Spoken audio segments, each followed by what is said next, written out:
Hello everyone, my name is David Mansaray, and for those of you that don't know me, I have conducted a number of interviews online with some world-class language learners, I would say.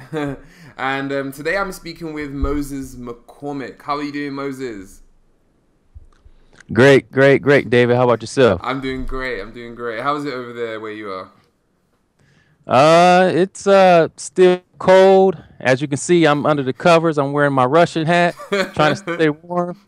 I'm even under the heater here. You probably can't see it, but Yeah. it's over here. But other than that, everything is great. Okay, Everything's great. fantastic. Yes, it's really cold where I am as well here in Spain. I can't wait for it to heat up and for the real fun to get started. But anyway, let's get started with our discussion. Now, the reason I'm having this discussion today with Moses is because Moses is someone that is extremely motivated to learn languages, and I thought it would be great to get some tips and advice from Moses for my own journey learning languages, and for all of you out there learning languages as well, for how you can maintain your motivation, and maybe we can speak also about why motivation is important and what to do when you run out of motivation or your motivation levels are really, really low. Now, some of you may know me from the Polyglot Project podcast, where I've conducted with a number of different interviews with different language learners around the world. Because of that podcast, I get a lot of emails from people sharing their language learning troubles and asking for advice. And the number one thing that I get asked questions about is motivation. How do you keep the motivation up? So, I've also had this problem in the past with my language learning as well. And it's actually one of the reasons I'm out here in Spain at the moment, because I thought, why not change my environment if where I wasn't working so well. So the first question I have for you, Moses, is why is motivation important for language learning, and how do you go about maintaining it? Um, well, as you know, learning a language takes time, a lot of time, and in order for you to if you plan to learn that language for I don't know, a year, 2 years, you have to motivation plays a big role in this. If you don't have this motivation, then you probably won't last that long.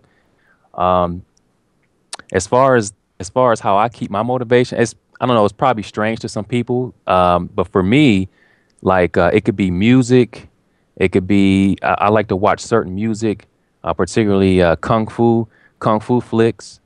Um, and then just I don't know the language studying language in general. I get this I can't explain it. It's a certain feeling, like an energy I get when I think about the language. Uh, for example, if let's say if you were listening to the radio station and one of your I don't know you had a favorite song that comes on, and you know that feeling you get. It's like a song that you really really like. You say, "Oh man, this is my." You start Yeah, yeah, boogieing. yeah, yeah. And you get this cold, you like get this cold energy flowing. That's the type of energy I get when for languages. So, um, even without, if I don't listen to the certain music or watch those flicks, I still get that certain energy for languages, you know. So, mm, I, yes, So it sounds like what you're saying to me, Moses, is that you don't have problems with motivation. Is that right? no. You're just motivated naturally Now with I language. will. I think. Well, I'm human, just like you, so I will lose motivation. It depends. It all depends. But in general, I'll say like 98% around there. My motivation is always high when it comes to language learning. You Okay. know. You know what So well, tell me, Moses. Well, why is motivation important? Why is it important for your language learning? well, it keeps you going. You know, and you have to you have to keep going in order to make this progress in the language learning. Um, it's probably I don't know out of some people say, oh, the method and all that stuff, but I think the most important is probably motivation, just because it is the drive. It keeps that drive going. Without that, there's really no way that you can keep learning the language. It makes sense then that you need to make sure that you are choosing a language for the right reasons, and that this language is able to give you the necessary motivation to help continue on your journey, correct? Right. Yeah, and you have to remember, I mean, a lot of people know this, you have to remember why you're doing it too. Like, if you're doing it for someone else, then it's not going to work out in the end. So that's another thing to keep in mind. I can really identify with that. When I started learning Spanish, the reason I actually wanted to learn Spanish is because my girlfriend at the time could speak Spanish, and I thought, it'd be cool if we had one more thing in common. But it doesn't last very long when you have those sort of motivation, at least in my case. And I got to a point where that luxury sort of wore out, and I didn't feel so motivated to continue learning. And so it was just go ahead. Also, it was just mainly for your girlfriend. That was the main main motivation? Yeah, that's the reason it started, But then after some time, then I actually fell in love with the language. Then I started loving language studying language for the right reasons, which I would say was more to communicate and expand my worldview. Yeah. Plus, I would say, what, something I didn't mention was another thing that keeps me motivated is like the interaction with the natives and just the certain people I've met. Like just seeing how appreciative they are about me, learning their language, and how much they would like to help me. It's like, wow, that's a whole new level there. And that's why I say it's very important for people to, when they choose a language, well, before you choose a language, make sure you can find these people, find, like in your city, if you can find the natives, that will be a good thing, because once you start interacting with them, beginner, it doesn't matter what level, once they see that you have a genuine interest in their language, they totally open up. It's like you become a family member. It's like, wow, I don't even know this guy. I just met him, and he's willing to help me and do all this stuff for me. That right there is a big motivation boost for me. So definitely the interaction with the people is very important. You have to make sure you find them before you even start on the language. Absolutely. Well, you make an interesting point there, and I want to share my experience. I find that when I'm studying language with, let's say language partners, compared to when I'm practicing language with friends, it's a totally and completely different feeling. Because I feel like when I have that connection with a person, as in they're my friend, and that I want to communicate what is going on in my life to them. I'm not just doing it for the sake of improving. I'm doing it because I really want to communicate something about my life to them. That I feel a lot more motivated and energized to learn how to express myself, because it's bigger than language. It's about human connection. What would you say to that? I totally agree. It's definitely not the same feeling. I mean, sure, it's still fun. If we're partners, Spanish partners, we practice Spanish with each other. It's still fun for me to speak in Spanish with you. Use all these words I've learned, idioms or whatever. But like when speaking with a native, it's like I don't know. It's totally different. It's I don't even know if I can't really explain. No, I think I totally get the feel. I totally understand what you're saying, because when I'm practicing language, I think there's a difference between practicing language and then using language, and when I'm using the language, I'm a lot more motivated to get my point across, because I want this person to know how I feel right now, or I want them to know about this experience that I have had. But at least in my case, and maybe you could share share your insights. But when it comes to speaking to someone just for the sake of practicing, I do enjoy it, but just not as much. Yeah, it's not the same. It's Yeah. definitely not the same. Um, I don't know. I guess I had an experience when I was, well, recently when I was in Taiwan. Um, my in-laws, they can't speak English at all. So like when I met my mother-in-law, I would talk with her because my father-in-law, he's very quiet.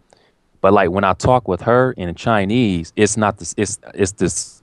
It's once I get finished talking with her, it's like, man, it's like, did this just happen? I just spoke with her. She didn't speak English. We were speaking in a totally different language. I was like, wow, I want to go do this again.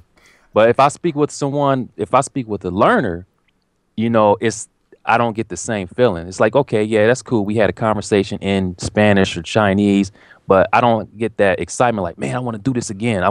Hey, let's do this again. Absolutely, absolutely. So And this brings me on to the next point of what I want to talk about is, I call it like a motivational loop. I just made that off the top of my head, but it's like a motivational loop because if I'm studying, let's say I have my grammar book or I have my my course, a book which takes me through different lessons.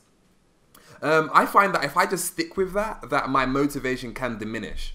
But if I learn from a book or an audio course or whatever, and then go out and try to use what I'm using, and then I feel energized to go back and learn some more.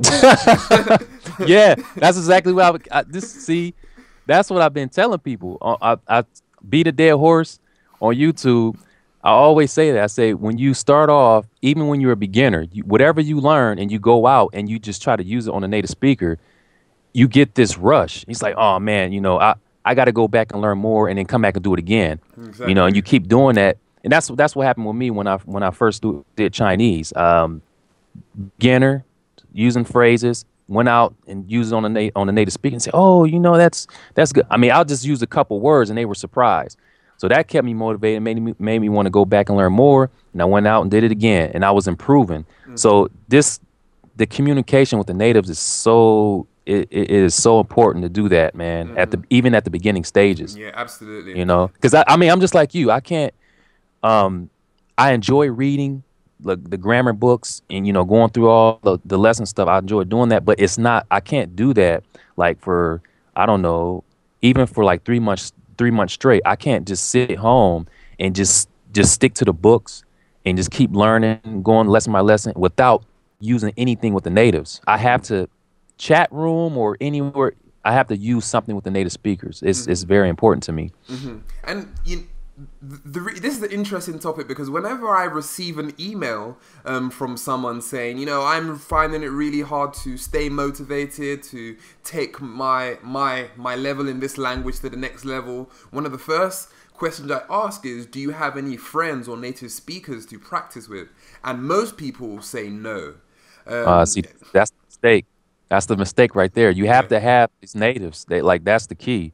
Like unless it's a dead language that you really don't need to speak, that's different. But if you're trying to learn, Russian, you say, oh, I want to be able to speak Russian, and you don't have any friends, and you have no communication with the natives at all, it's not going to, at least for me, it's not going to work out in the long run. You have to have these natives around. Absolutely. You don't have to be perfect. See, this is the thing too. I know everyone was educated differently, but if you're a perfectionist and you just got to be right, you have to be right before you speak with them. That's going to hold you back too. It's not going to keep you motivated. You have to just let go, pretty much just let go, and just interact with the natives. That's all you really need to do. No worries. Just keep going. Just keep going. Yeah, and also, I think one of the reasons why, or it's a really big reason why, a lot of learners don't interact with natives as much as they maybe could or should be, it's because of these psychological barriers, you know, that hold them back. And for example, I had an email exchange with a guy recently who said that he doesn't like, he doesn't feel confident speaking with native speakers, and so that is the reason why he hasn't really reached out to native speakers. But at the same time, I think it's a real beginner error, and I made it myself, which is to wait before you're speaking to these native speakers, and what is happening is that your motivation is diminishing, or you're not getting refueled because you're not getting that energy from speaking with people. Yeah, and I think you've probably seen, I made some videos on YouTube, the level up videos. I try to show people, you know, even at a beginner's level.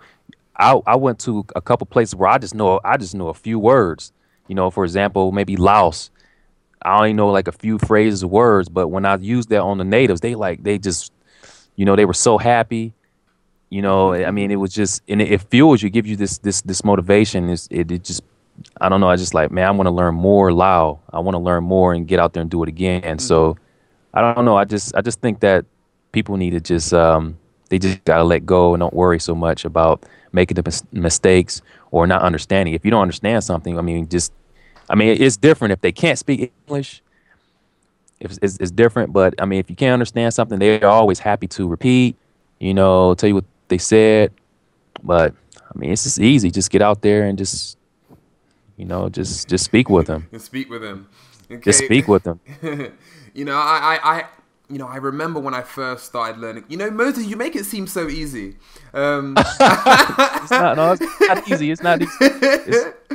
You know, the reason why I say that is because I remember when I first started learning Spanish, I was working in a mobile phone store. And in the area there were lots and lots of Spanish speakers. You're getting real warm up there. There were lots of Spanish speakers in that area. And I remember when they used to walk into the store, and I would walk up to them, and I would be trembling, and all I would be trembling, thinking, oh my gosh, I'm gonna do it, I'm gonna force myself, I'm gonna do it, and then I might just say, hola, ¿cómo estás? ¿Cómo has estado? Hello, how are you doing? How have you been today? Something really, really basic, but my palms would be sweating, and so I really identify with learners out there when I get emails of them telling me that they're scared, you know? This is another thing I would recommend, unless you're in a country. You should start with your native language first, like English. You should start with that first. Don't just come out. I mean, if you're I don't know. This is just how I like to do it. If I go to a Chinese restaurant, I know they speak Chinese in there, but I'm just not going to come out and start speaking to them in Chinese. I start with English, you know, get a short conversation going, get them comfortable, you know. Then I ask them, I said, so which part of the China are you from? And then they tell me if they're from South or wherever. Then I'll start speaking with them. You know, I think using English first is the best thing to do, because if you're thinking, I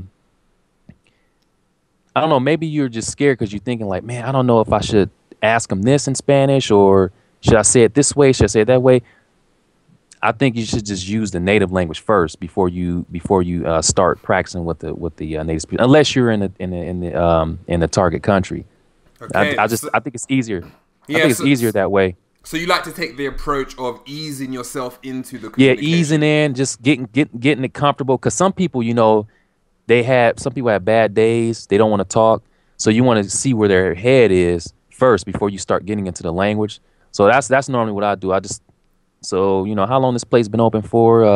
You know, just make something up, just a small talk, and then get into the language. That makes it easier. No, I think that's a great little motivation hack, you could say, or hack to get yourself speaking. Motivation hack. No, absolutely. You know, and the next thing I want to speak about is the situation of practicing languages online.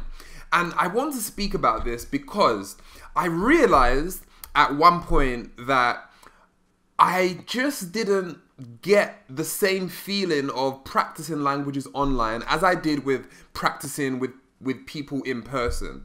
I'm not sure if you experience the same thing, and so share your experience with this. But I find that online is not as pleasurable as interacting in real life, because in real life, you know, you have the body language, and you have the facial expressions, and you have the world as your context for the conversation. So if you're walking down the street, you know, then you get to talk about the street, perhaps, you know, or you get to learn you get to learn things that that the world imposes on you. But however, when you're speaking online, you have to create the context, or you have to create the context. And that can be a bit difficult. So, and what do you think about practicing online versus practicing offline?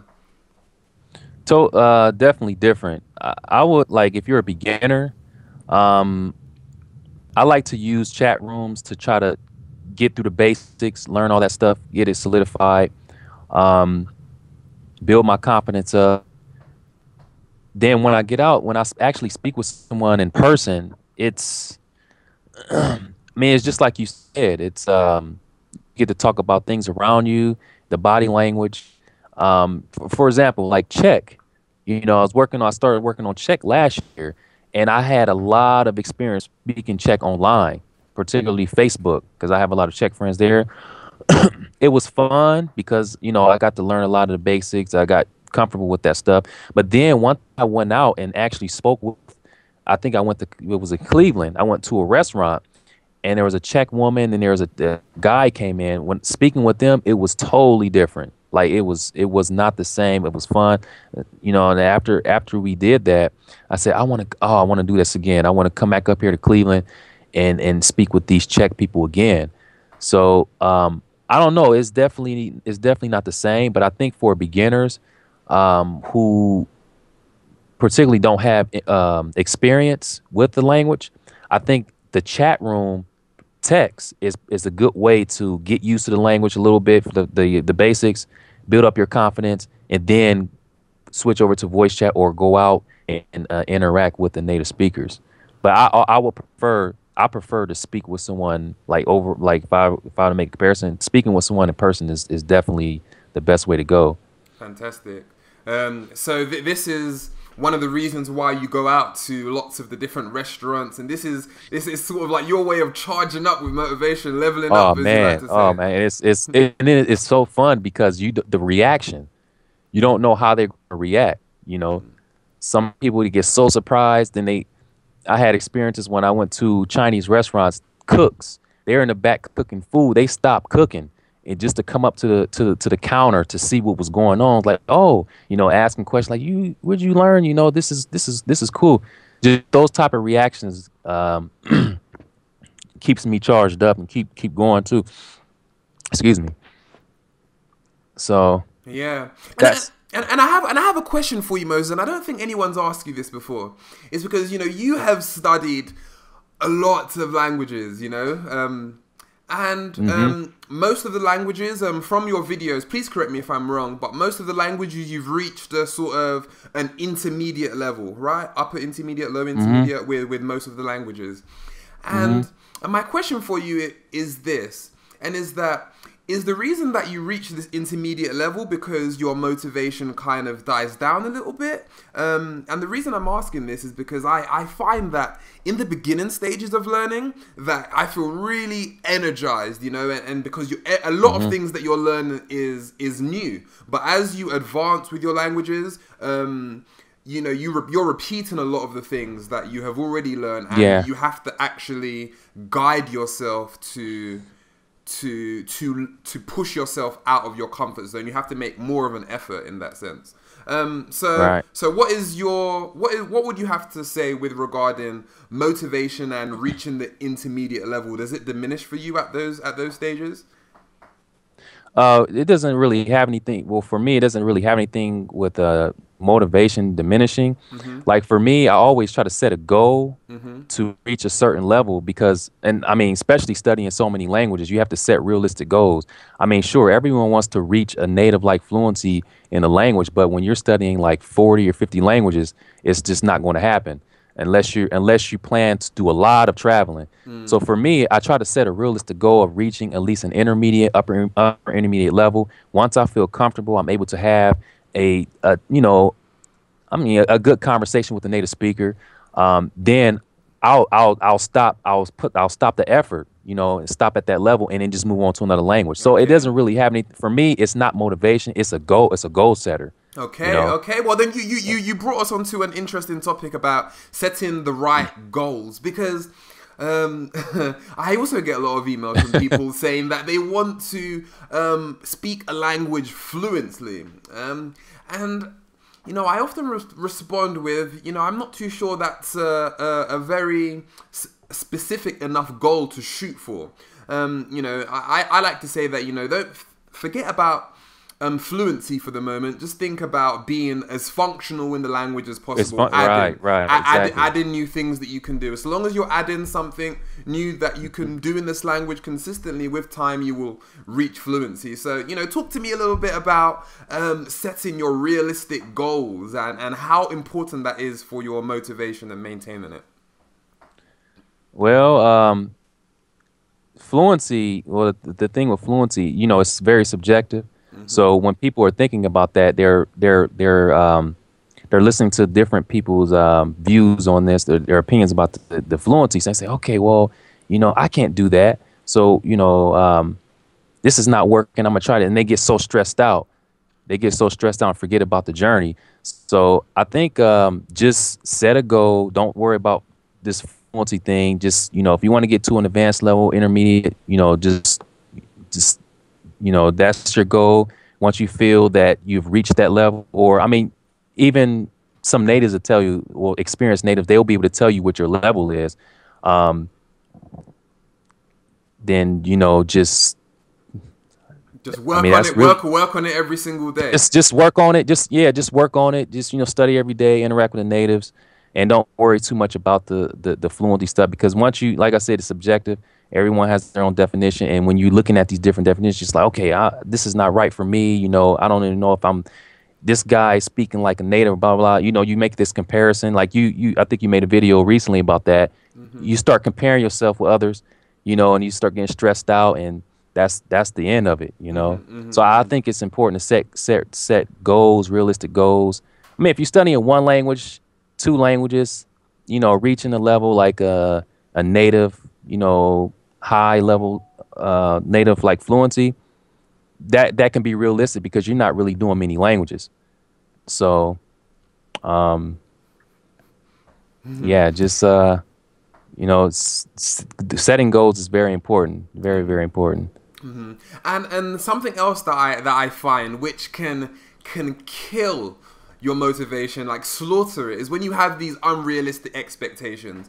And the problem is that when you are at a real beginner with language learning, or in any field that you want to advance in, you have no idea what it's going to take in order to reach that level that you're talking about. You know, you have to have maybe gone through the process once before you can have an idea of how much work is actually involved. And so I like to say to people that, you know, have a goal in mind, but expect that you're going to be wrong about how much work is involved and how long it's going to take, and that you're going to have to change your target maybe. And it's okay to change direction and say, you know what, I now realize that this is going to take this amount of work, and I have to be honest with myself. I don't want to put that amount of work in, and so maybe I'm going to settle for reaching a lower level. You know, what do you think about that? Well, whatever. Again, it depends on your goal. I mean, if you plan to work in the country, obviously you want to reach for a higher level. You working, you teaching, whatever. But if you're not going to the country, like in my case, I would say once you reach at least an upper, like an intermediate, upper intermediate level around there, I think that's a good level. I mean, I think if I'm not mistaken, on a European scale, it's like a B2. It's somewhere around there. So I think a B2 level for people who are learning multiple languages is a good goal. Yeah. But really unrealistic if you're, I want to learn 20 different languages and I want to get to a native level. That's just unrealistic because you have to go to all these different countries exposure. You need all that exposure, and for 20 languages, that's going to take you a long time. So And I just, definitely want to keep realistic goal set. yeah, and I just want to add to what you say. I had a conversation with Luca, the polyglot. For those of you who may not know, I don't know who wouldn't, who would be watching this video, but Luca Lampariello said to me that he thinks that fluency starts at B2, and then you you polish it as you go, you get to the higher stages. But fluency starts there because you can do so much in the language at that point. Yeah, B2 is a good level to reach. You know, for those who don't plan to go to a different country to live or whatever. So, or if you're studying just so many different languages like I am. So yeah, absolutely. Okay, so you know, I think we can wrap it up and summarize with everything we've spoken about today. And I think that motivation is an art, you know, and the reason it's something that is important because you have to, you know, maybe vary what you're doing and keep things interesting, keep things fun. You need to change up your strategy. And it's really important to guard your motivation because once you lose it, it's game over. You got to put your king down and it's checkmate. Because your king down. Yeah, you also another thing. You also want to I talk about this a lot in the past, but you also want to find people or just kind of surround yourself around people who they're like positive about the thing. You know, they're not really, because that's another thing. Someone who's really negative, that can really drain you.